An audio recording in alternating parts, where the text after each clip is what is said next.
Hello बच्चों, कैसे हो आप। आई होप आप सब बहुत अच्छे होंगे और अपने अपने घरों में सुरक्षित होंगे। आइए बच्चों, आज हम आपको कक्षा 8वीं की हिंदी का पाठ 4 अपराजिता उसका प्रश्न और अभ्यास बता रहे हैं। पहला है प्रश्न अभ्यास प्रश्नबोध। इसका पहला है निम्नलिखित शब्दों के अर्थ शब्दकोश से खोजकर लिखिए। विलक्षण, अद्भुत, उत्फुल्ल, प्रसन्न, अकस्मात, अचानक, विषाद, दुख या उदासी, विच्छिन्न यानी कटा हुआ, काटा हुआ, अलग किया हुआ, बुद्धिदीप्त यानी तेज बुद्धि वाली, अभिशप्त यानी जिसे सांप लगा हो, जिजीविषा यानी जीने की इच्छा, कंठगत यानी गले में अटकी, पटुता यानी बुद्धिमत्ता या चतुराई, उत्कट यानी प्रबल या तीव्र, ख्याति यानी प्रसिद्धि, नियति यानी भाग्य, आघात यानी प्रहार या ठोकर, छत बिछत यानी बुरी तरह घायल या कुचला हुआ, व्यथा यानी दुख या कष्ट, आभामंडित यानी तेज से युक्त, नूर मंजिल यानी ये लखनऊ में स्थित एक मानसिक रोगियों का अस्पताल है। आगे देखते हैं बच्चों, प्रश्न नंबर 2। निम्नलिखित प्रश्नों के उत्तर संक्षेप में लिखिए। का नंबर में है अपराजिता संस्मरण की लेखिका कौन है। अपराजिता संस्मरण की लेखिका श्रीमती गौरा पंत शिवानी है। प्रश्न नंबर खा, डॉक्टर चंद्रा की माताजी का क्या नाम है। डॉक्टर चंद्रा की माताजी का नाम श्रीमती टी सुब्रमण्यम है। प्रश्न नंबर गा, डॉक्टर चंद्रा को सामान्य ज्वर के बाद कौन सी बीमारी हो गई थी। उत्तर है डॉक्टर चंद्रा को सामान्य ज्वर के बाद पक्षाघात या पोलियो की बीमारी हो गई थी। घ नंबर है वीर जननी का पुरस्कार किसे मिला। उत्तर वीर जननी का पुरस्कार डॉक्टर चंद्रा की माताजी श्रीमती टी सुब्रमण्यम को मिला। प्रश्न नंबर 3 में देखते हैं बच्चों, निम्नलिखित प्रश्नों के उत्तर विस्तार से लिखिए। इन प्रश्नों के उत्तर विस्तार में लिखना है। अभी हमने कैसा लिखा, संक्षेप में। ठीक है बच्चों, प्रश्न नंबर का है लेखिका की दृष्टि में डॉक्टर चंद्रा सामान्य जनों से किन बातों में भिन्न थी। उत्तर लेखिका की दृष्टि में डॉक्टर चंद्रा सामान्य जनों से अनेक बातों में भिन्न थी। सामान्य जन जरा सी विपत्ति आने पर विधाता को दोषी ठहराता है। डॉक्टर चंद्रा ने भयानक आपत्तियां झेली पर विधाता को कभी नहीं कोसा। उन्होंने विधाता के कठोरतम दंड को आनंदी मुद्रा में झेला। सामान्य जन शरीर का कोई एक अंग गवा देने पर हथियार डाल देता है। हथियार डाल देना यानी बच्चों हार मान लेता है। डॉक्टर चंद्रा अपने शरीर के निष्प्राण मांसपिंड के होने पर भी सदा उत्फुल्ल यानी प्रसन्न, उत्साही और भरपूर जिजीविषा महत्वाकांक्षाएं लिए जिए जा रही थी। साधारण अपंग व्यक्ति अपने कार्यों के लिए दूसरों की सहायता की अपेक्षा करता है, लेकिन डॉक्टर चंद्रा चाहती हैं कि कोई उनकी रंच मात्र भी सहायता ना करे। प्रश्न नंबर 2 है खा नंबर, लेखिका ने जब चंद्रा को कार से उतरते देखा तो वे आश्चर्यचकित क्यों रह गईं। उत्तर है डॉक्टर चंद्रा की कोठी लेखिका की कोठी के बगल में ही थी। उन्होंने एक दिन कार से उतरते हुए एक युवती को देखा। कार का द्वार खोलकर एक प्रौढ़ा ने उनसे व्हील चेयर निकाली और बाहर रख दी। दूसरे ही क्षण कार में से एक युवती ने धीरे धीरे बिना सहारे के अपने शरीर के विकलांग भाग को कार से बाहर निकाला। बैसाखियों के सहारे चेयर तक पहुंची। उसमें बैठकर चेयर स्वयं चलाती हुई कोठी के भीतर चली गई। उसका यह विचित्र आवागमन देखकर लेखिका आश्चर्यचकित रह गई। प्रश्न नंबर 4 है बच्चों, इसमें निम्नलिखित पंक्तियों का आशय स्पष्ट करना है। का है बित्ते भर की लड़की मुझे किसी देवांगना से कम नहीं लग रही थी। इसका आशय है कि यह टिप्पणी लेखिका ने डॉक्टर चंद्रा के संबंध में की है। डॉक्टर चंद्रा पोलियो ग्रसित एक युवती थी।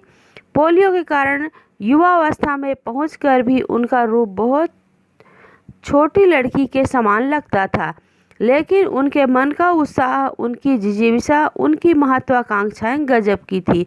वे अपना सारा काम स्वयं ही करती थी, कभी किसी से कैसी भी सहायता की अपेक्षा नहीं करती थी। उनके इन गुणों के कारण ही लेखिका ने लिखा है कि वह बित्ते भर की लड़की मुझे किसी देवांगना से कम नहीं लग रही थी।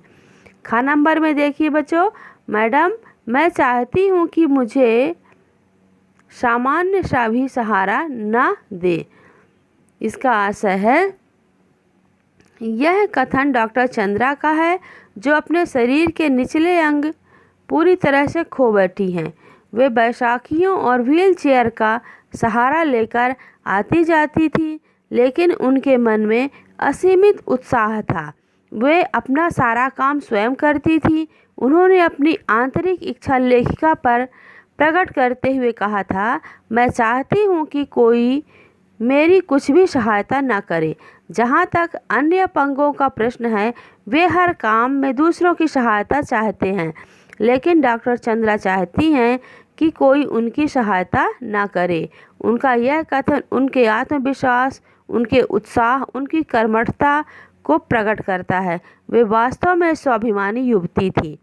ग नंबर में देखो बच्चों, चिकित्सा ने जो खोया वह विज्ञान ने पाया। आशय है, डॉक्टर चंद्रा डॉक्टर बनना चाहती थी, इसके लिए उन्होंने परीक्षा भी दी और परीक्षा में सर्वोच्च स्थान पाया, किंतु उन्हें मेडिकल में प्रवेश नहीं मिला। यह कहा गया कि उनके शरीर का निचला धड़ निर्जीव है, इसलिए वे सफल शल्य चिकित्सक नहीं बन पाएंगी। इस प्रकार चिकित्सा ने उन्हें खोया, लेकिन दूसरी ओर उन्होंने विज्ञान की दूसरी शाखा में महत्वपूर्ण शोध की। उनकी इसी उपलब्धि पर उनके प्रोफेसर ने कहा था कि चिकित्सा ने जो खोया विज्ञान ने वह पाया है। घ नंबर में देखो बच्चों, बुद्धि दीप्त आँखों में अदम्य साहस, उत्साह, प्रतिफल, प्रतिक्षण, भरपूर उत्कट जिजीविषा और फिर कैसी कैसी महत्वाकांक्षाएं। इसका आशय है बच्चों, इस पंक्ति में लेखिका ने डॉक्टर चंद्रा के गुणों को समेट कर रख दिया है। डॉक्टर चंद्रा की आंखों से ही उनकी बुद्धिमत्ता टपकती है। उनमें कार्य करने के लिए गजब उत्साह था। उन्होंने जीवन में कभी हार नहीं मानी और न अपनी अपंगता के लिए कभी विधाता को दोषी माना। प्रायः ऐसे व्यक्तियों के लिए सामान्य जन चाहते हैं कि विधाता उन्हें संसार से उठा ले, लेकिन न डॉक्टर चंद्रा ने और न उनकी माँ ने कभी ऐसा चाहा। डॉक्टर चंद्रा के मन में जीने की उत्कट इच्छा थी। विधाता की देन को ठेंगा बताते हुए डॉक्टर चंद्रा ने अपना जीवन यापन किया। उनके मन में अनेक महत्वाकांक्षाएं थी। उन्होंने अंग्रेजी के अतिरिक्त जर्मन भाषा में डिग्री ली, गर्ल गाइड में राष्ट्रपति का स्वर्ण कार्ड प्राप्त किया। भारतीय और पाश्चात्य संगीत दोनों में उनकी समान रुचि थी। इन सब के अतिरिक्त उनके मन में कई महत्वाकांक्षाएं भी थी। वे अन्य विभागों, विदेशों में अपने लिए फेलोशिप की खोज करती थी। अब आगे देखते हैं बच्चों, भाषा अध्ययन। इनमें कुछ शब्दों का उच्चारण करना है। बच्चों, आपको मालूम होगा कि आजकल सामान्य बोलचाल की भाषा में हम अंग्रेजी शब्दों का प्रयोग करते हैं, जिसमें आ की जगह पर अ ध्वनि का उच्चारण किया जाता है। इस प्रकार हिंदी में आ को अ, यह अंग्रेजी का आगम शब्द हुआ। आ के यह जो अ होता है, यह आ और ओ के बीच की ध्वनि होती है। जैसे हम डॉक्टर बोलते हैं, डॉक्टर नहीं बोलते। कॉलेज ऐसा नहीं बोलते, हम कॉलेज बोलते हैं। हॉल को हम हॉल बोलते हैं। तो ये आ और ओ के बीच की ध्वनि होती है और इन्हीं में से कुछ शब्दों का हम उच्चारण करते हैं, जैसे doctor, college, ball, of, office, convent. प्रश्न नंबर 2 है बच्चों, निम्नलिखित शब्दों का शुद्ध उच्चारण कीजिए और इनको लिखिए भी। व्यक्तित्व, रिक्तता, अभिशप्त, विच्छिन्न, निष्प्राण, जिजीविषा, बुद्धिदीप्त सुब्रमण्यम। प्रश्न नंबर 3 है, सही विकल्प चुनकर लिखना है। सही विकल्प में का नंबर है, अपराजिता शब्द में उपसर्ग है आ। अपराजिता शब्द में उपसर्ग आ है। ख नंबर में विकलांगता शब्द में प्रत्यय है ता। अभिमान में उपसर्ग है अभी। अपराजिता का विलोम है पराजिता। अब प्रश्न नंबर 8 है बच्चों रचना की दृष्टि से वाक्य 3 प्रकार के होते हैं। पहला होता है साधारण वाक्य, दूसरा है मिश्रित वाक्य और तीसरा है संयुक्त वाक्य। इसमें हम पहले आपको बता रहे साधारण वाक्य, जैसे मोहन को कल इंदौर जाना है। दूसरा है मुझे सूचना मिली है कि मोहन कल इंदौर जाएगा। तीसरा है मोहन को कल इंदौर जाना है और उसके बाद उसे देवास जाना है। ये 3 वाक्य हैं। इन तीनों वाक्यों में क्या अंतर है और ये अंतर क्यों है, ये हम आपको बता रहे हैं। पहला होता है बच्चों साधारण वाक्य। इसमें जिस वाक्य में एक उद्देश्य और एक विधेय होता है उसे साधारण वाक्य कहते हैं। साधारण वाक्य में एक ही क्रिया होती है। उदाहरण के लिए जैसे प्रांजल स्कूल जाता है। इस वाक्य में एक ही विधेय है और एक ही उद्देश्य है, इसलिए यह साधारण वाक्य है। इसके बाद है मिश्रित वाक्य या मिश्र वाक्य। जिस वाक्य में एक प्रधान उपवाक्य और एक या एक से अधिक आश्रित उपवाक्य हो उसे मिश्र वाक्य कहते हैं। सामान्यतः प्रधान वाक्य और आश्रित उपवाक्य के बीच की, जो, जिसने, जिसे, तब, जहाँ, तहाँ जैसे संयोजक शब्द होते हैं। आश्रित उपवाक्य 3 प्रकार के होते हैं, संज्ञा आश्रित उपवाक्य, विशेषण आश्रित उपवाक्य और क्रिया विशेषण आश्रित उपवाक्य।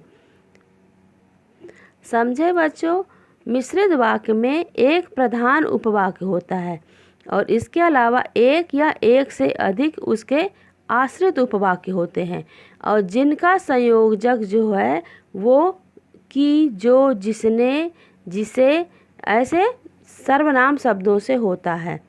इसके भी 3 भेद हैं, एक संज्ञा आश्रित उपवाक्य, विशेषण आश्रित उपवाक्य और क्रिया विशेषण आश्रित उपवाक्य। पहले हम देखते हैं संज्ञा आश्रित उपवाक्य क्या है। प्रधान उपवाक्य किसी संज्ञा के बदले में आने वाला उपवाक्य है। यह कि संयोजक शब्द से जुड़ा होता है। इसमें ध्यान दो बच्चों, इसमें प्रधान उपवाक्य जो है वह किसी संज्ञा के बदले में प्रयोग किया जाता है और इसका संयोजक जो है वह कि शब्द से होता है। जैसे मोहन कह रहा है कि वह कल स्कूल नहीं आएगा। यहाँ पर 2 वाक्य हैं और उनका योजक क्या है, कि, इसलिए यह संज्ञा आश्रित उपवाक्य है। अब विशेषण आश्रित उपवाक्य देखते हैं। ये प्रधान उपवाक्य की संज्ञा सर्वनाम की विशेषता बतलाते हैं। ये उपवाक्य जो हैं जो, जिसे, जिसने, जिन्हें आदि शब्दों से जुड़े रहते हैं। जैसे तुम्हारा पेन अच्छा लगता है जो तुमने मुझे कल दिया था। इसमें है प्रधान उपवाक्य की विशेषता बतलाता है और वह उसका संयोजक क्या है, जो। इसमें प्रधान उपवाक्य है पेन और इसकी विशेषता बतला रहा है अच्छा लगता है और इन दोनों वाक्यों को जोड़ रहा है जो शब्द। इसके बाद है क्रिया विशेषण आश्रित उपवाक्य। इसमें देखते हैं प्रधान उपवाक्य की क्रिया की विशेषता बताने वाले उपवाक्य क्रिया विशेषण उपवाक्य कहलाते हैं। इसमें प्रधान उपवाक्य की क्रिया की विशेषता बतलाता है। अभी इसमें पहले हमने क्या देखा विशेषण में, कि वह संज्ञा की विशेषता बतला रहा है, लेकिन यहाँ पर संज्ञा की विशेषता नहीं बतला रहा है, इसमें क्रिया की विशेषता बतला रहा है। ऐसे वाक्यों में जब, जैसे, वैसे, जितना आदि योजक शब्द होते हैं। उदाहरण देखते हैं, जब हमने टिकट खरीदेंगे तब प्लेटफॉर्म पर जाएंगे। इसमें योजक शब्द क्या आ रहा है? तब। और क्रिया क्या है? प्लेटफॉर्म पर जाना। तो इसमें क्रिया की विशेषता बतला रहा है और योजक शब्द है तब। अब इसके आगे आता है बच्चों तीसरा वाक्य, संयुक्त वाक्य। संयुक्त वाक्य में एक प्रधान वाक्य है और एक या एक से अधिक उपवाक्य समानाधिकरण समकक्ष वाले होते हैं। संयुक्त वाक्य में दो वाक्य होते हैं, एक प्रधान होता है और जो उपवाक्य होता है वह उसी के समान ही होता है और इसका योजक शब्द होता है और, या, अथवा, किंतु या परंतु। जैसे उदाहरण बता रहे हैं, वह गरीब है परंतु ईमानदार भी है। इसका योजक शब्द क्या है? परंतु। ठीक है बच्चों, संयुक्त वाक्य समझ में आ गया। इसके आगे अब हम देखते हैं प्रश्न नंबर 4। अपराजिता पाठ से साधारण वाक्य, मिश्रित वाक्य और संयुक्त वाक्य दो दो उदाहरण छांटकर लिखिए। अपराजिता पाठ से पहले हम साधारण वाक्य दो उदाहरण बता रहे हैं। पहला है, उस कोठी का अहाता एकदम हमारे बंगले के अहाते से जुड़ा था। ये है साधारण वाक्य। दूसरा उदाहरण है, वह IAS की परीक्षा देने इलाहाबाद गया। अब हम देखते हैं मिश्रित वाक्य। पहला है, मैडम आप कह रही थी कि आपके दामाद हवाई के ईस्ट वेस्ट सेंटर में हैं। दूसरा है, मैडम मैं चाहती हूँ कि मुझे कोई सामान्य सा सहारा भी न दे। संयुक्त वाक्य देखिए, आप चिंता ना करें मदर, मैं हमेशा उसके साथ रहूँगी। दूसरा है, मैडम आप तो लिखती हैं, मेरी ये कविताएं देखिए। ठीक है बच्चों, इसके आगे देखते हैं प्रश्न नंबर 9। निम्नलिखित गद्यांश को ध्यान से पढ़िए। मैंने एक विकलांग बालक को पैर से लिखते देखा तो मैं देखकर दंग रह गया। भगवान की लीला भी विचित्र है। साहसी, आत्मविश्वासी और जीवट स्वभाव के विकलांग तो हमें हतप्रभ बना देते हैं। समाज में कुछ विकलांग तो अपने हथियार डाल देते हैं तथा दूसरों के आश्रित रहकर जीवन जीते हैं। कभी वे मंदिर के सामने, कभी स्टेशन के पास या कभी किसी सार्वजनिक स्थान पर मांगने के लिए धरना दिए बैठे रहते हैं। हमें चाहिए कि हम उन्हें अपने पैरों पर खड़े होने के लिए प्रेरित करें, उन्हें स्वावलंबी बनाने के लिए हर संभव प्रयास करें और उन्हें अच्छा जीवन जीने का मार्ग सुझाएं। ठीक है बच्चों, इस गद्यांश को पढ़ने के बाद आप बताइए कि इसका उचित शीर्षक क्या हो सकता है। अब हम बता रहे हैं, इस गद्यांश का उचित शीर्षक है विकलांगों को स्वावलंबी बनाना। ख नंबर में देखिए, विकलांग कहाँ कहाँ धरना दिए बैठे रहते हैं? विकलांग मंदिर, स्टेशन एवं सार्वजनिक स्थानों पर धरना दिए बैठे रहते हैं। ग नंबर में देखिए, हम विकलांगों के लिए क्या काम कर सकते हैं? बच्चों, हम विकलांगों को प्रेरणा दें कि वे अपने पैरों पर खड़े हों, उन्हें स्वावलंबी बनाने के लिए हर संभव प्रयास करें और उन्हें अच्छा जीवन जीने का मार्ग सुझाएं। घ नंबर में देखो बच्चों, इस गद्यांश से मुहावरे छांटकर उनके अर्थ लिखिए और वाक्यों में प्रयोग करिए। अपने पैरों पर खड़ा होना, इसका अर्थ है किसी के आश्रित ना रहना। वाक्यों में प्रयोग है, अपने को अपने पैरों पे खड़ा होना चाहिए। बच्चों, इस गद्यांश में से हम एक सरल, एक मिश्रित और एक संयुक्त वाक्य छांटकर लिख रहे हैं। पहला सरल वाक्य है, भगवान की लीला भी विचित्र है। मिश्रित वाक्य है, मैंने एक विकलांग बालक को पैरों से लिखते देखा तो मैं दंग रह गया। ये मिश्रित वाक्य है। संयुक्त वाक्य है, समाज में कुछ विकलांग तो अपने हथियार डाल देते हैं तथा दूसरों के आश्रित रहकर जीवन जीते हैं। ठीक है बच्चों, अब हम देखते हैं प्रश्न नंबर 6। ये एक गद्यांश है जिसमें कोई विराम चिन्ह का उपयोग नहीं किया गया है। इसको आप पढ़ेंगे ध्यान से और इसमें कहाँ पर कौन सा चिन्ह प्रयोग होगा वो बताएंगे। नहीं मिसेस सुब्रमण्यम, मदर ने कहा, हमें आपसे पूरी सहानुभूति है, पर आप ही सोचिए, आपकी पुत्री की व्हील चेयर कौन पूरे क्लास में घुमाता फिरेगा? आप चिंता ना करें मदर, मैं हमेशा उसके साथ रहूंगी और फिर पूरी कक्षाओं में अपंग पुत्री की कुर्सी की परिक्रमा मैं स्वयं कराती। अब प्रश्न नंबर 7 देखते बच्चों। सुगम शब्द में ता प्रत्यय जोड़कर सुगमता नया शब्द बन जाता है। इसी प्रकार निम्नलिखित शब्दों में निर्धारित प्रत्यय जोड़कर नए शब्द बनाए जाते हैं। बच्चों ध्यान दो कि जो शब्द के अंत में जुड़े वो प्रत्यय और जो शब्द के प्रारंभ में जुड़े उसे हम उपसर्ग कहते हैं। तो यहाँ पर प्रत्यय जो है वो शब्द के अंत में जुड़ रहा है। कर्मठ में ता जुड़ता है कर्मठता, शालीन में ता जुड़ता है शालीनता, उदार में ता जुड़ता है उदारता, कृपण में ता जुड़ता है कृपणता।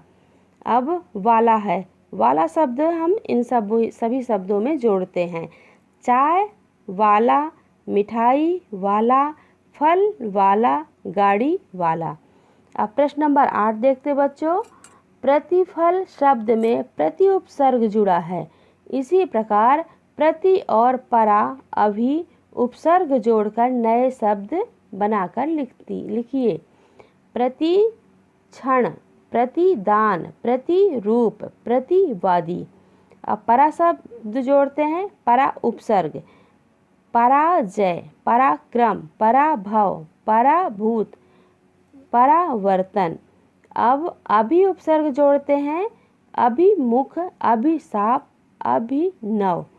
ये हुआ बच्चों पाठ 4 का प्रश्न और अभ्यास। अब इसके आगे का चैप्टर हम नेक्स्ट वीडियो में अपलोड करेंगे। जब तक आप लोग अपने घरों में रहो, सुरक्षित रहो और स्वस्थ रहो। वीडियो पसंद आए तो शेयर करो, सब्सक्राइब करो और लाइक करो। धन्यवाद।